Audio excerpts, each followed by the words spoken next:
and the First Peoples Radio presents Amplifying Voices, a project which aims to preserve, promote, and revitalize Indigenous languages and cultures.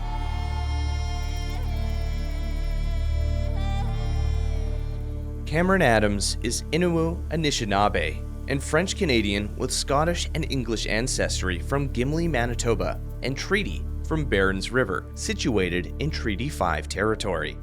Along his language learning journey, Adams has learned many techniques and tips. One of the biggest is applying what you learn to everything around you. Danse, kitao nina Cameron Adams ni tisne kasen. Nimnini tini wapamitago ki taamanoch kagisagak. Utamuni akoche. Hello everyone, I'm grateful to be here again and see you all from Montreal. Itega Pegaskanahamagoo yan, where I come to study. And Och, I'm going to be talking a little bit more about my language journey and where it kind of evolved after I graduated from my university and went to Montreal. So, Ininiw-Anishinaabe, Nino Oche, Tagiskinit Tamanu Meniniw-Anishinaabe, Susquats Nimino Skagan, Egwa, Inanasko Mayak, Kagano, Nichinitotem Teke Nawago Maganitek, Gawichinen Noechek Tatogisago. So I'm really grateful for all those that, my relatives, my friends, and the people who helped me to speak Swampy Cree. In my own journey, this, kind of outside of post-secondary education, includes speaking Cree in different capacities each day. This has a lot to do with kind of decentering the English language in my own work and my own life, and really trying to push myself to speak Ininiw-Anishinaabe or Nanawewan, which is the Swampy Cree language. And for myself, I would say that part of this includes being vulnerable. It includes self-discipline. It also includes collaboration with other folks who are learners and speakers as well. But most importantly, I think it includes a little bit of patience with myself and others, because language learning isn't the easiest thing, but it's something that takes a little bit of perseverance and dedication. And it's something that I'm really happy to be a part of and to really be involved with. Tapwe anamak tanenoen egwa tagiskinit taman uma Ininiw-Anishinaabe maga kispene akmoyane akamenamoyane kegagaski tanao tanittanhenoek. So, Cree is hard to understand and to know, but if you persevere, you will get there. And I think that with any journey, right, it takes a little bit each day, it takes a little bit like each week, but with practice at anything, like riding a bike or driving or anything, right, eventually you gain some basic skills and you can improve on those like building blocks. Nino Oche, this includes Tanenowasanaikean, right, to spell Cree. That took a lot of time. It took practice. Even today when I write Cree, I notice I'll be like, oh, I forgot an H there, or I didn't mark that vowel long. It takes practice to be able to improve and recognize those mistakes when you're actively writing the language, but also when you're reading, right? You have to be familiar with those words, work through the ones that you don't know, take notes. It involves, sometimes double checking those words and saying, is this a word that we'd use? It's almost like sometimes like historical research. Muna echan ta'atim masanaikean ta'ate ayimitigean umaininimuan, right? It's not easy to read and write Cree at the start. Maga ta'ate masanaikean, right? It's to start, you have to be able to kind of learn and follow some structure, like any type of learning, right? For me, this included formal education in learning how to write, but it also is reading. you can write to learn a language, but you also can read. And for me, that involved reading different sources. There's books in Cree, but there's also learning books that teach you how to read and write that really emphasize the importance of how to write in a standardized format. And one might ask, why would you want to learn how to write if you want to speak your Indigenous language? And I think that's a fair question because I believe that the oral language is the most important, just like in our own mother tongue, if it's English or French or German or Spanish, right? Most of our communication might be through oral methods, right? But we also do write and we read in a lot of these languages as well.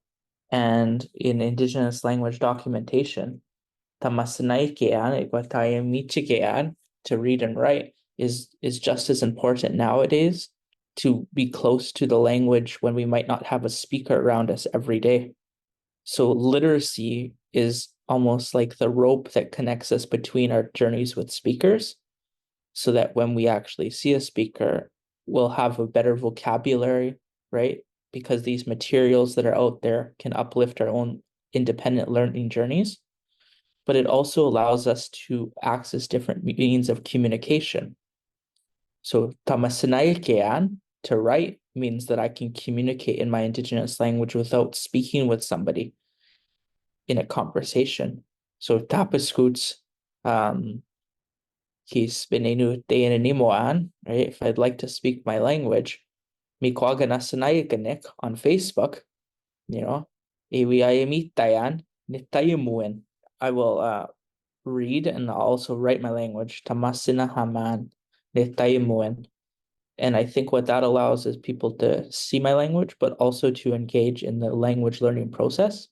I think that really engaging in that process is important because it gives me feedback. If somebody who is a Cree speaker reads my post and they're like, oh, that's a word I've never heard of, it might help them. If they're like, oh, that's a word used, but in context, you could have used this word, I might get constructive feedback, or it might inspire somebody else in their language learning journey, right? Because I'm also setting an example by demonstrating what Indigenous language literacy can be like in a space that isn't traditionally or hasn't traditionally often been used, which is online, but also in a standardized format. So I'm kind of going through two barriers with the way I'm using my own language. And I think in more of an optimistic thing, I'll say this in Cree. Munatap skutotakosik gapeta man nitayimuen. Munatap skuts kayas. Is speak micheto aketeatsa kan inanimochek. Memewiziibiing meko utaoche. Right? It's not like we had elders all around us like it was a long time ago. Muna tapskutsa note. It's not like today. So is speak kamasinahaman itaymuin mekwaganasanayaгаnek. When I write my language on Facebook, it's a demonstration of contemporary usage of a language. It's sort of showing that it's vibrant, but it's also showing that there's hope in using it in different spaces that haven't been used before. So it's a sign of continuity, but also hope for people who speak their language and haven't done so on these platforms, but also for those who want to learn their language or are learning their language that want to see other avenues to practice and speak. Ewa go chiga gakagwe kiskinit tamanu maininimuen egwa ta apachitayan tayumuen papitrasis mesoe teoche uta nete egote mesoe te gapachitayan tayumuen. So I try to use my language here, there, kind of everywhere in an effort to really show that the sky's the limit when it comes to what you want your language to be. But I also think that it's important to uplift others when they use language in different spaces, in the sense that there's people that do art with their Indigenous languages. There's people that have contributed in films, Anishinaabe, Ojibwe. They have Star Wars. All those things allow our languages to see different spaces, but also to be noticed. and to show that we have contemporary uses for our languages, and we can create words. Tapaskuts, anoch, kagisagak, nikik, nitapin, maga, utamuniak, kagiskana hamasoan, ego utekitkichok tenak, ka petuskan, right? So I live here at my place within a city, but this is where I study, right? So it shows that we can use our languages pretty much anywhere. The vocabulary, papicho sisi, guy Tonawak, right? They say it said that it's a little different depending on where you are. The language is richer, obviously, in different spaces, such as in land-based environments. However, that doesn't confine us to land-based environments. You know, misoe dega toteak, right? It just shapes the way in which we understand it wherever we go, because of the richness of our language in land-based formats. So for instance, we might have words for different land-based, trees, like shrubs, different points on land in different spaces in our territories. However, in an urban setting, we still can create words and we still can understand it with a Cree worldview attached to what we see. So, Meskanawa uta muniak, papicho sis tapaskutsa, Manitoba bakitega peotian, right? The roads here in Montreal are different from where I come from in Manitoba, but we still have Meskanoa roads, pathways, right? Kiche Meskanoa, right, is a highway, right? We still can relate to vehicles, right? All these things, buildings, Kakano Peagwani and Taintaman, right? I believe it's still the same, right? All these terms, Muna Papichosis, right? It's not even a bit different. It's just, I think the way in which we speak a language, Muna Tapskuts Mitetoak, Niniche, Ininiw-Anishinaabe Utagawigechek, right? It's not like many of my people live here in the sense that this is a Cree-speaking community. I think that in a language community, you need to have speakers that support you. And depending on wherever you are, the way in which you do that will demonstrate the strength of your own language, but also your own journey and your connections, right? Is that I can go pretty much anywhere and I really try to center my language, even if it's only with myself.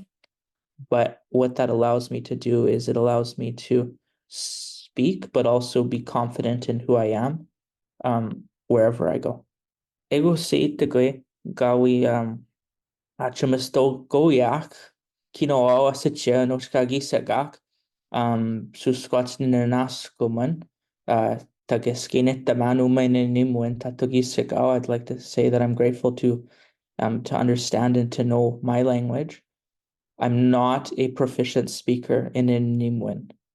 Mista hekegwan munaga giskinit the man, right? I don't know a lot, but I'm really happy and content to share what I can, but also, and I hope that this will inspire others to start learning their language, if that includes a university course at the University of Winnipeg, or if that includes learning an online group or attending a language table with different organizations within the city, right? There's lots of hope for our languages, and the world's your oyster, right? So, suswats akaminamok ta tegeskinit the make umaninimwen. Please persevere to learn the Swampy Cree language. Egose.